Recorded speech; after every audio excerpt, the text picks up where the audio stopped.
édition du journal. Bonsoir madame, bonsoir messieurs. Le partenariat RTNC-IFASIC à l'occasion du jubilé d'or de cette école de journalisme en RDC nous oblige de communier avec vous ce soir, non seulement pour vous informer, mais aussi pour exalter la formation ainsi que la profession journalistique. Merci donc d'être des nôtres ce soir, mesdames et messieurs.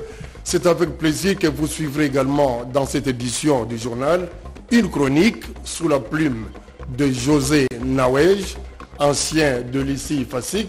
Merci à toi aussi, José Nawej, d'être là. Alors, ta communication va porter sur quoi?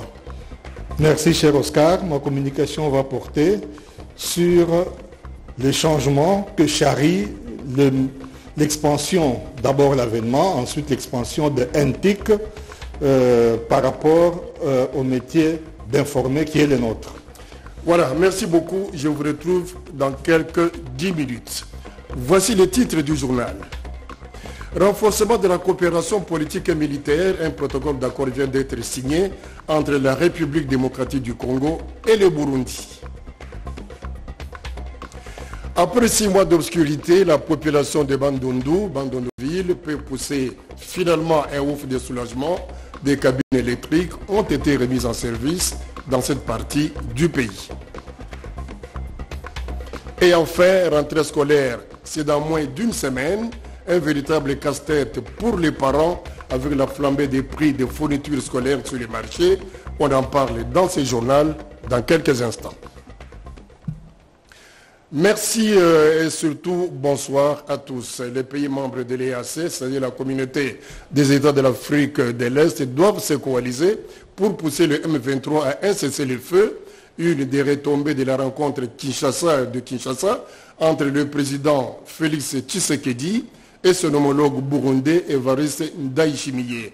Un tête-à-tête qui s'est soldé par une conférence de presse. En voici la synthèse avec Jean-Pierre Kibambesson.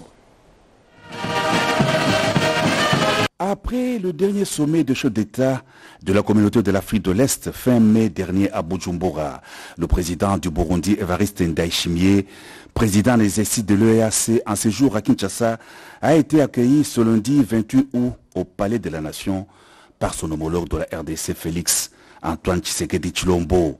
Chaude accolade, honneur militaire, les deux chefs d'État se sont aussitôt après le cérémonial d'accueil retirés pour des entretiens en tête-à-tête de près de 2 heures. Des questions relatives au renforcement des liens séculaires d'amitié, de fraternité et de coopération bilatérale entre Kinshasa et Bujumbura dans divers domaines étaient au cœur de leurs échanges. À l'issue de leur entrevue, les présidents Evariste Ndayishimiye et Félix Antoine Tshisekedi Tshilombo se sont prêtés aux questions de la presse présente au Palais de la Nation.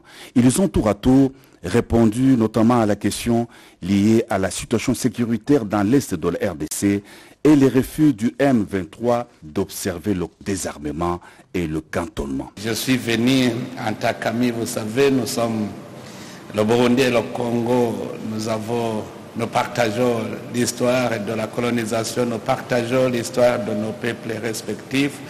Nous sommes, je peux donner une image, nous sommes comme l'écorce et l'arbre. Donc, ce qui touche l'un touche l'autre, ce qui fait que nous avons des sentiments au peuple congolais quand ils sont dans les difficultés. Aujourd'hui, nous voyons que les autres groupes armés congolais ont accepté de déposer les armes, mais le M23 toujours est récalcitrant. C'est pour cela que nous demandons que nous tous, nous devons nous coaliser pour le contraindre à se désengager, à respecter le cessez-le-feu, à se désengager et pour aller dans le centre de cantonnement afin d'entamer le processus de DR. Donc la région, notre position est que la RDC doit recouvrer la paix. La chaleureuse bienvenue au président Evariste Ndayishimiye et à toute sa délégation. C'est toujours un bonheur de le recevoir sur la terre de nos ancêtres et surtout que cette fois-ci, il vient avec plusieurs casquettes dont les principales sont la présidence en exercice qu'il a pour le moment de notre communauté est-africaine et puis celle du mécanisme de suivi de l'accord d'Addis Abeba. Ça veut dire qu'il est vraiment et pleinement investi des pouvoirs de mener ce qu'il est en train de mener comme démarche. Encore une fois, chers frères, merci beaucoup pour tous les sacrifices, tous les efforts que vous ne cessez de consentir à nous accompagner sur cette voie de la paix.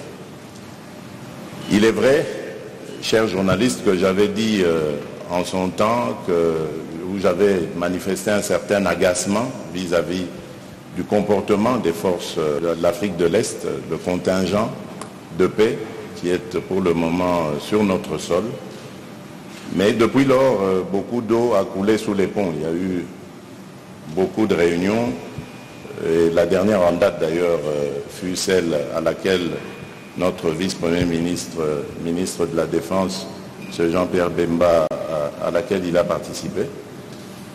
Et qui a été beaucoup plus corsé dans la définition ou le respect plutôt des termes des accords obtenus via le processus de Nairobi qui est enrichi par la feuille de route de Luanda.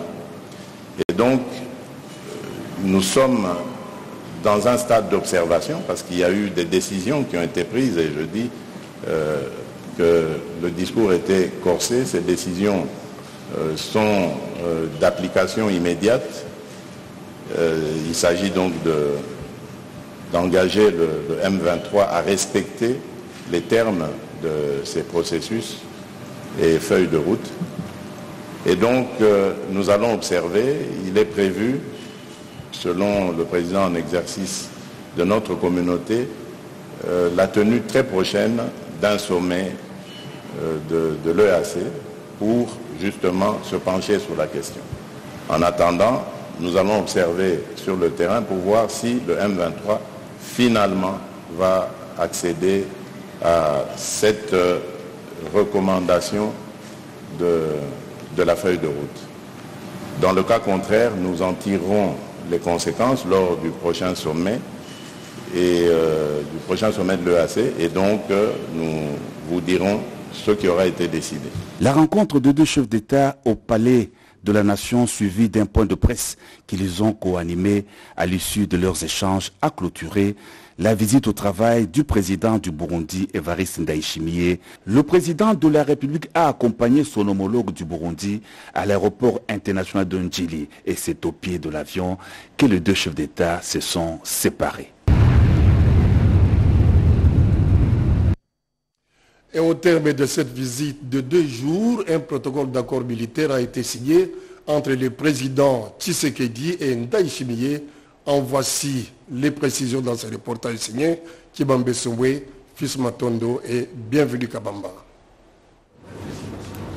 Entre la République démocratique du Congo et la République du Burundi, les relations sont au beau fixe. La visite au travail du président du Burundi à Kinshasa a été sanctionnée par une série d'accords de coopération. En présence de deux chefs d'État, Félix Antoine Tshisekedi Tshilombo et son homologue Evariste Ndayishimiye, le vice-premier ministre, ministre de la Défense Jean-Pierre Mbemba Gombo et le ministre burundais de la Défense ont signé un protocole d'accord de défense et de sécurité entre la RDC et le Burundi. Un communiqué conjoint à l'issue de la visite de travail de 48 heures du président Evariste Ndayishimiye a été lu par le vice-premier ministre, ministre des Affaires étrangères, Christophe Lutundula Apala. L'objectif de la visite était de renforcer davantage les liens d'amitié, de fraternité et de coopération dans le domaine varié d'intérêts communs tels que ceux de la défense, de la sécurité et du commerce. Lors de cette visite, la question de la coopération bilatérale pour le développement a retenu l'attention des deux leaders, notamment les projets intégrateurs comme le pont reliant la province de Cibitoke au Burundi et celle du Kivu, celle du Sud Kivu en RDC, la sécurisation de l'entreprise de construction de ce pont, ainsi que le chemin de fer reliant la Tanzanie, le Burundi et la RDC, sans oublier la route Bujumbura-Uvira-Bukavu. Dans le domaine commercial, en vue de faciliter les transactions entre les deux pays, les deux chefs d'État ont convenu de la nécessité de créer des agences bancaires burundaises et congolaises à Bukavu, Uvira, Bujumbura et Rumonge. Dans la même optique, ils ont appelé au renforcement des échanges d'expériences et d'expertise entre les ministères sectoriels dans le domaine de l'agriculture, des infrastructures et de l'industrie. Les entretiens entre les deux chefs d'État ont également porté sur l'évolution de la situation sécuritaire à l'est de la RDC à travers les processus de Nairobi et de Luanda. À ce sujet, les deux chefs d'État ont demandé à toutes les parties concernées de respecter et d'appliquer la feuille de route conjointe des processus de Nairobi, présidé par son Excellence Évariste Ndayishimiye, et de Luanda, piloté par son Excellence João Manuel Gonçalves Lourenço, signé le 23 novembre 2022 lors du sommet de Luanda, tel qu'enrichi et adopté par les sommets des chefs d'État et de gouvernement de l'Union africaine du 19 février 2023. Dans ce cadre, les deux chefs d'État ont constaté et déploré le fait que le M23 n'a pas la volonté de se désengager et d'aller dans les centres de cantonnement. À cet effet, les deux chefs d'État ont lancé un appel à la région de prendre ses responsabilités pour contraindre le M23 d'aller au cantonnement. Ils ont également rappelé l'obligation faite au M23 et aux autres groupes armés locaux et étrangers d'entamer sans délai le processus de démobilisation, désarmement et réinsertion dans la vie civile pour permettre d'identifier et de contraindre les groupes armés étrangers récalcitrants, de les traquer et de les mettre à disposition de leur pays d'origine. Ils ont en outre échangé sur des questions régionales et internationales, notamment sur la situation politique au Niger et au Soudan, ainsi que les conséquences d'ordre économique et humanitaire de la guerre en Ukraine sur le continent africain. À cet égard, les deux chefs d'État ont rappelé la position de l'Union africaine appelant au règlement pacifique des conflits en Afrique et au retour à l'ordre constitutionnel au Niger par le dialogue. Quant à l'Ukraine, les deux chefs d'État ont réitéré la position de l'Union africaine, invitant les parties concernées à résoudre cette crise par la voie pacifique. À l'issue de cette visite, un protocole d'accord en matière de défense et de sécurité a été signé entre les deux parties en présence de deux chefs d'État afin de renforcer la sécurité dans les deux pays. Les deux chefs d'État se sont réjouis de l'excellence de relations d'amitié, de fraternité et de coopération existant si heureusement entre la RDC et le Burundi, ainsi qu'entre leurs peuples respectifs. Le chef d'État du Burundi a exprimé ses profonds remerciements à son homologue congolais, son Excellence Félix Antoine Tshisekedi Tshilombo, président de la République démocratique du Congo, au gouvernement et au peuple congolais pour l'accueil exceptionnellement chaleureux et fraternel à son endroit et à sa délégation. Au terme de leurs échanges, son Excellence Évariste Ndayishimiye a invité son homologue, son Excellence Félix Antoine Tshisekedi Tshilombo, à effectuer une visite au Burundi à une date qui sera convenue par le canal diplomatique usuel. La rentrée scolaire, c'est exactement dans 6 jours, mais combien coûtent les fournitures sur les marchés en cette période de rentrée? Nos reporters sont descendus dans la ville pour enquêter. Voici les notes de reportage signées Chantal Okoloba. À quelques jours de la rentrée scolaire, Le climat est morose au marché de la Liberté. Les commerçants éprouvent d'énormes difficultés pour écouler les fournitures scolaires car les prix sur les marchés est revu à la hausse. Par exemple, un paquet de cahiers de 96 pages et de 200 pages qui s'est vendu l'année passée à 6 000 francs congolais. Cette année, il se négocie à 9 000 francs congolais. Nous n'achetons pas les fournitures avec notre monnaie, nous achetons avec les dollars américains. L'année passée, le taux était en baisse par rapport à cette année. Voilà pourquoi les prix ont augmenté. 128 000 francs congolais. Même préoccupation du côté des couturiers du marché de la Liberté qui ne voient pas les parents circuler devant leurs étalages. En tout cas, au marché, il n'y a pas de mouvement.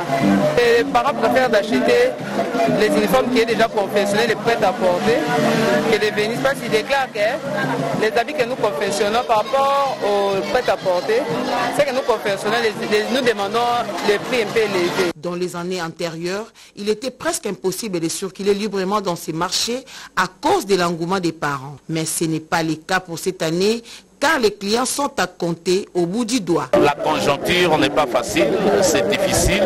Je suis passé pour me renseigner. Peut-être que la semaine qui vient, je peux me procurer pour le compte des enfants. Par rapport à nos moyens, non, c'est un peu en haut. Une innovation au marché de la Liberté, l'instauration du jardin des écoliers en cette période des préparatifs de la rentrée scolaire. Le salon des écoliers, c'est une innovation où nous avons fait au marché de la Liberté, juste pour orienter les gens. Automatiquement, quand vous arrivez, on va vous orienter qu'au parking là-bas, il y a ce qu'on appelle salon des écoliers. Donc vous aurez la facilité d'acheter vos uniformes, des sacs. Le ministère de l'enseignement primaire, secondaire et technique tient à la rentrée des classes le lundi 4 septembre sur l'ensemble du pays. Voilà, il faut préciser ici qu'il s'agit d'un véritable casse-tête pour les parents appelés à faire face à cette spéculation qui se dessine déjà sur le marché. Lutte contre l'insalubrité dans la ville-province de Kinshasa. Le commissaire supérieur adjoint de la police nationale congolaise a supervisé les travaux de curage des caniveaux dans quelques communes. Voici le reportage signé Gaëtan Magaran. Il fallait user de toutes ses forces pour mettre fin à l'insalubrité dans le coin et recoin de la capitale. Assainir la ville-province de Kinshasa plus qu'un credo pour le commissaire supérieur adjoint de la police nationale congolaise. Deux actions qui entrent dans le cadre de la vision du garant de la nation Félix-Antoine Tshisekedi Tshilombo, exécutée par le gouvernement central à travers le vice-premier ministre de l'Intérieur et Sécurité et des orientations du commissaire général de la PANC. Depuis que l'assainissement de la ville est entre les mains de Rémi Kanzama Lalaise, le travail va bien. Balais, râteaux et ces autres instruments servent de armes, pour ne pas dire outils, contre l'insalubrité.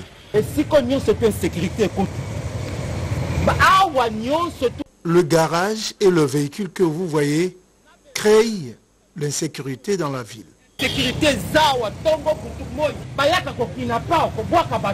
Si à Lemba, le combat est lancé avec cette opération de curage de caniveaux à quelques semaines de la saison de pluie. Nous avons commencé l'assainissement que nous appelons Salongo à partir de l'Ancelé. Nous travaillons toute la nuit et jusqu'au lendemain matin. Donc nous avons de 18h à 4h.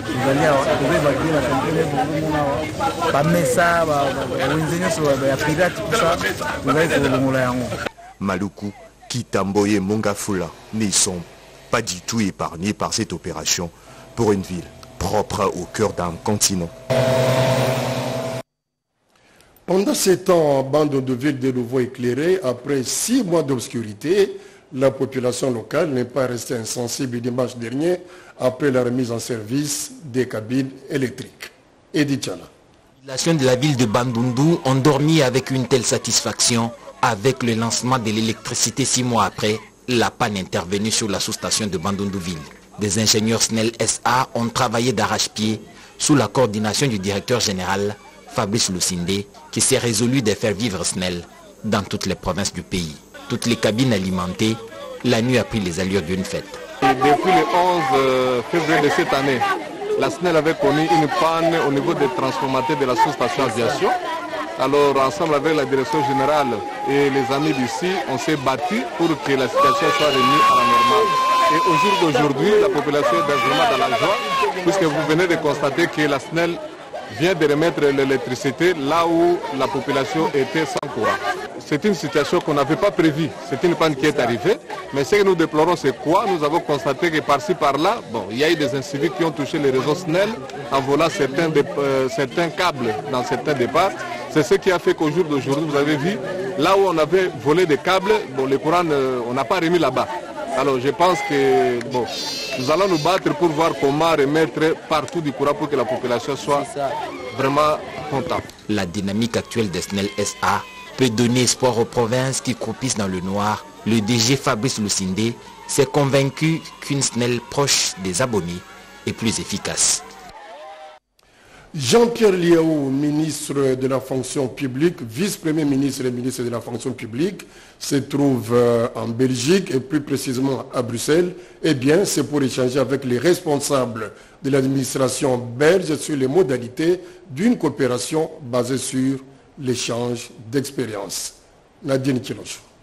Cérémonie des signatures de la déclaration de coopération entre la République démocratique du Congo et la Belgique dans le domaine de l'administration et de la fonction publique. Le vice-premier ministre, ministre en charge de la fonction publique congolaise, Jean-Pierre Liaou, est arrivé le lundi 28 août 2023 à Bruxelles, au Royaume de Belgique. Merci beaucoup. Ravi de vous accueillir à Bruxelles. Merci beaucoup. Sur place, le patron de l'administration publique congolaise a été reçu par la ministre belge des Affaires étrangères, Adjala Bib. Cette rencontre fait suite à l'audience qu'avait accordée le VPM de la fonction publique congolaise Jean-Pierre Liaou à la ministre des Affaires étrangères belge lors de son passage à Kinshasa. Nous avons eu l'honneur de recevoir la ministre des Affaires étrangères belge il y a quelques mois à Kinshasa et nous avions à l'époque promis de faire la même chose, c'est-à-dire pour finaliser ce que nous avions commencé ensemble, la réforme autour du curriculum de l'ENA, parce que je souhaitais renforcer la formation initiale à l'ENA, de passer d'une année à 15 ou 18 mois de formation, avec une période d'immersion et de stage beaucoup plus renforcée. C'est ce qui justifie le fait qu'en ces moments, qu'il y ait 10 élèves de l'ENA RDC ici en Belgique, auprès des diverses administrations, de mettre aussi un accent particulier sur des modules de formation continue pour tous les autres agents publics. Dans un climat très convivial, les deux autorités ont échangé sur plusieurs sujets d'intérêt commun. Signalons que le VPM de la fonction publique congolaise va rencontrer le mardi 29 août 2023 la vice-première ministre, ministre de la fonction publique belge, Petra de Souter. J'y ai cru, c'est le titre d'un ouvrage porté sur les fonds baptismaux le week-end dernier et parrainé par la première dame de la République démocratique du Congo, José Baïtombo, pour le reportage.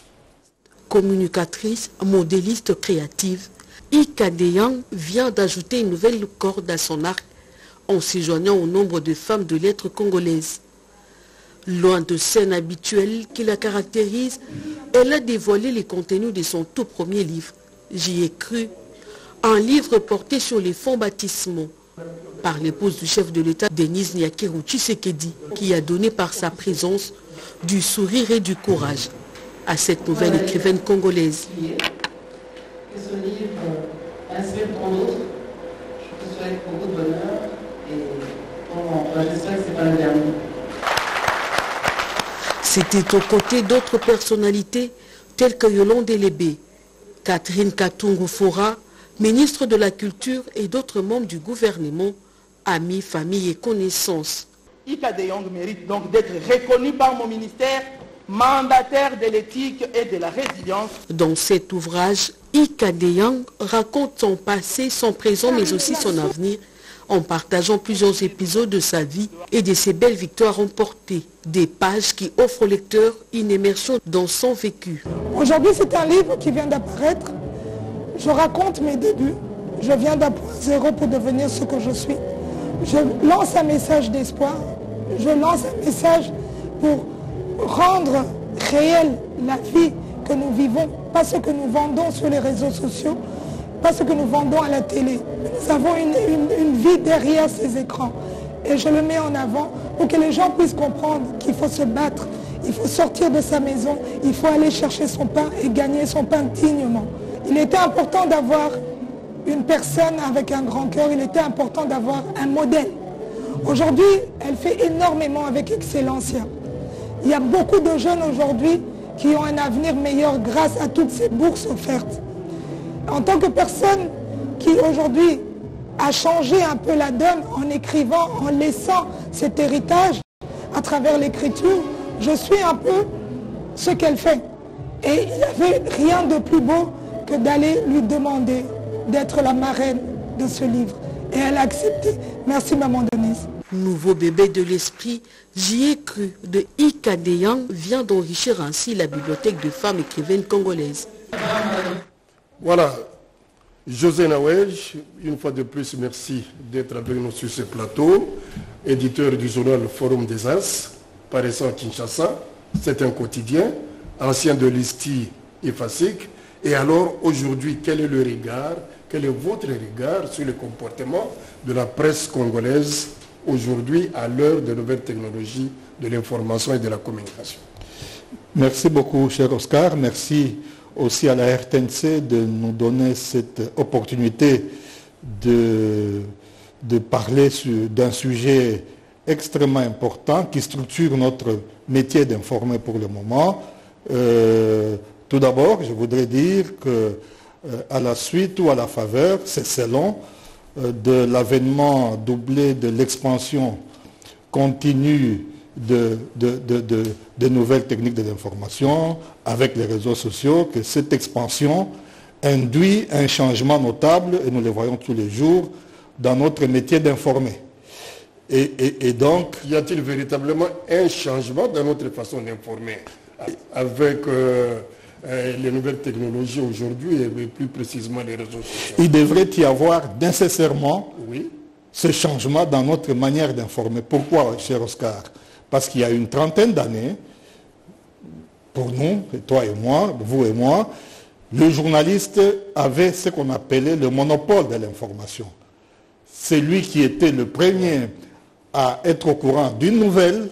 Il l'a gardé jalousement. En ce qui concerne la presse écrite, vous comprendrez que je suis plus structuré par la presse écrite que par la télévision. Quand nous allions dans des manifestations, je pense des reportages, par exemple à l'Union Sacrée à Limité, quand j'avais le communiqué de l'Union Sacrée, il n'y a que moi qui l'avais dans Forum, d'autres médias aussi, et les lecteurs attendaient quand ils se réveillaient le matin, c'était pour découvrir quelque chose qu'ils ne savaient pas.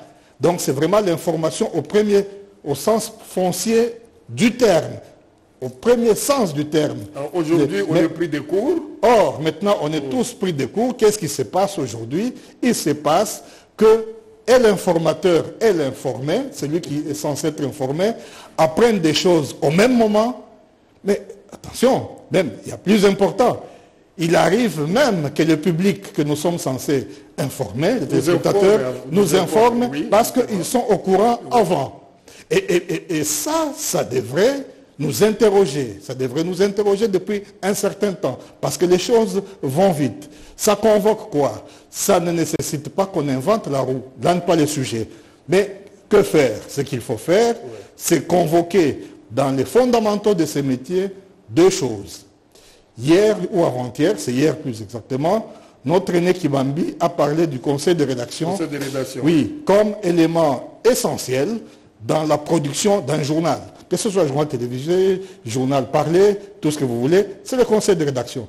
Mais je considère ça comme une condition nécessaire et non suffisante. Je considère le conseil de rédaction comme le contenant. Mais le contenu, il faudra ajouter, c'est qu'il y a deux choses que nous devrions faire, nous journalistes maintenant, c'est le traitement et le background. Nous devons puiser dans ces deux choses-là. La façon de traiter l'information, c'est-à-dire que les faits sont sacrés, tout le monde le sait, mais tout le monde assiste aux mêmes faits. Parfois, les téléspectateurs assistent à ces faits-là avant même le présentateur du journal. Mais maintenant, pourquoi, quel intérêt j'aurais de rester devant une télévision. Alors quel doit être maintenant, voilà précisément sur ce point-là, oui. Quel doit être maintenant le comportement du journaliste face à cette situation-là? Justement, je voulais en venir. Le comportement du journaliste, ça tient à l'angle. Donc, ça pose un problème de traitement. Le vrai problème aujourd'hui, c'est de savoir traiter les faits. Leur donner, les mettre en perspective, leur donner ce que j'appelle une valeur ajoutée. Il faut donner de la valeur ajoutée aux faits. Oui, ça passe par un bon traitement. D'accord, puisque vous estimez qu'aujourd'hui, les journalistes relayent les réseaux sociaux exactement. Parce que nous relayons malheureusement invariablement la même chose. Ça donne quoi? Ça donne qu'il y a une activité faite par un ministre, un DG, etc. Vous lisez 10 journaux, eh bien, la relation des faits est invariablement la même. Quel est l'intérêt pour un lecteur de lire 10 journaux congolais qui disent exactement la même chose? Quel est l'intérêt pour un téléspectateur congolais de regarder 10 journaux télévisés ou d'écouter 10 journaux parler pour écouter exactement la même chose? Même l'acteur politique lui-même ou l'acteur social qui est à l'origine de cette activité va s'ennuyer quand il va lire exactement la même chose partout. Donc la différence... Alors que faire aujourd'hui pour essayer de rendre ce métier beaucoup plus attrayant, puisque pour le rendre... j'ai l'impression que les journalistes est plongé aujourd'hui dans la paresse, dans la léthargie. Voilà. On n'a plus le temps de traiter une information pour la présenter de manière tout à fait potable. Voilà, c'est là. Le journalisme, malheureusement, ou heureusement, moi je pense heureusement, c'est un métier exigeant. Il l'était hier, il l'est davantage aujourd'hui. Parce que pour informer, il faut être soi-même non seulement formé, non seulement informé, mais surtout formé. Ça pose un problème de la formation du journaliste. Comment on forme les journalistes aujourd'hui? Est-ce qu'on les forme à rapporter uniquement les faits ou à les traiter de manière à les mettre en perspective? Là commence la différence. Est-ce qu'on forme un journaliste de manière à ce qu'il soit à mesure d'avoir une culture générale suffisamment vaste pour présenter les faits auxquels il ajoute la mise en perspective, auquel il ajoute un peu d'épaisseur? Encore faut-il avoir été formé. Ça, justement, c'est là que je me dis... Or, ce n'est pas le cas aujourd'hui dans notre profession. Oui, c'est une interpellation collective. Ça passe par une bonne formation. Il faut que, aujourd'hui, les écoles de formation de journalisme fassent leur aggiornamento en termes pédagogiques. Qu'est-ce qu'on enseigne aux jeunes apprenants du journalisme aujourd'hui? Il faudrait aussi que nous qui sommes dans le métier, nous apprenions à aller au-delà de simples facts, au-delà de simples faits. Nous devons apprendre à mettre en perspective ce que nous apprenons aux gens. Nous devons aussi leur donner des clés de compréhension de ce qui se passe. Parce que ce qui se passe, tout le monde est au courant, mais tout le monde veut savoir, connaître le ressort de ce qui se passe. C'est ça le background. C'est aussi la mise en perspective. Qu'est-ce qui va se faire demain? C'est le journalisme de demain qui demande tout ça. Merci José Nawej. C'est un débat à poursuivre dans d'autres circonstances. Merci. Évaluer le dispositif institutionnel et réglementaire de la RDC pour promouvoir la concurrence et la protection des consommateurs, c'est ce qui ressort de la rencontre de la ministre d'État, ministre de la Justice, Rose Mutombo, avec une délégation de la conférence des Nations Unies en mission à Kinshasa. En voici les précisions avec Diene Banaka.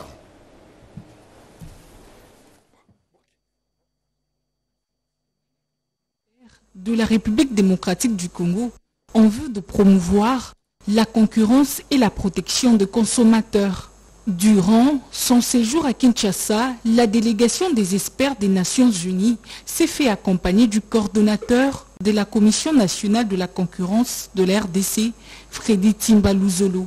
Son agenda prévoit des rencontres avec les parties prenantes importantes et pertinentes impliquées dans la conception et la mise en œuvre des dispositifs de la concurrence et de la protection des consommateurs.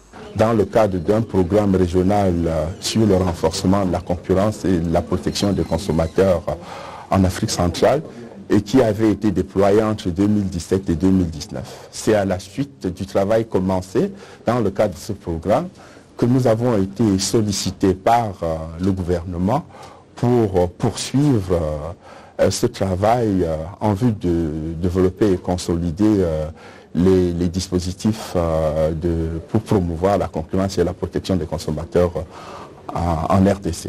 Ce dispositif est en cours d'élaboration en République démocratique du Congo depuis 2018. En ce qui concerne la protection des consommateurs, les textes qui a été élaboré est actuellement dans le circuit de la Chambre basse et de la Chambre haute du Parlement en vue de son examen et son adoption dans le tout prochain mois. Voilà, nous allons donner la parole tout à l'heure au porte-parole du chef de l'État, Tina Salama, pour une communication importante de la présidence de la République. Bonsoir Tina. Bonsoir.